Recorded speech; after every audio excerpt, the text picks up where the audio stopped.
Merci. Thank you. The next speaker is Mr. Fournier from France. Madam President, dear colleagues, since the last debate of our Assembly on Ukraine on 30 January, the situation in that country has changed a great deal indeed. There has been a series of violent events in Kiev, the flight and the destitution of President Yanukovych, the appointment of an interim government, the anti-constitutional secession of Crimea, followed by brutal annexation of Crimea by Russia, in full disregard of international legality and all of the Russian commitments, a diplomatic crisis with sanctions here and there, the sound of marching boots on the eastern frontier. So in less than a month, we have been witnessing not only the most serious international crisis since the end of the Cold War and the collapse of the Berlin Wall, but also a putting into question of the best established principles of international law, starting with territorial integrity and national sovereignty. Condemnation of the taking of control of Crimea, followed by its annexation, was unanimous. Even China abstained in that vote in the General Assembly of the United Nations.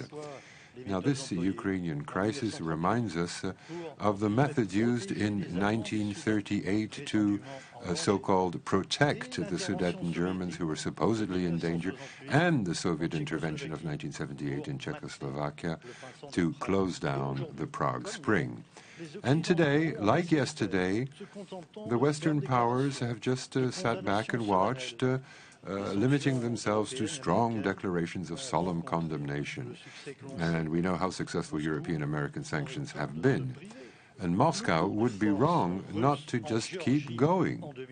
After all, what they did by force in Georgia in 2008 has remained unpunished, full impunity. But where will the Kremlin stop? Already there are threats concerning Transnistria, Moldovan territory, on which Russian troops have stationed since 1992. So everything will depend on how firm the Western attitude is.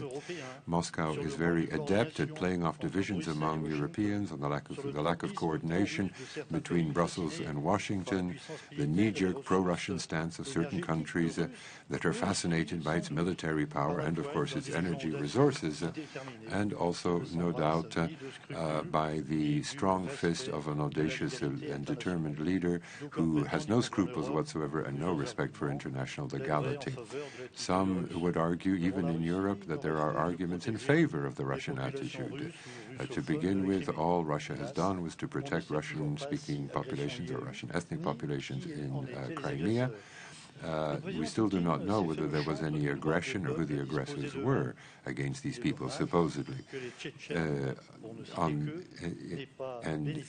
President Putin is so much in favor of the right of self-determination, and it's a pity that the Chechens, just to mention that, were not subject to so much solicitude. Thank you very much.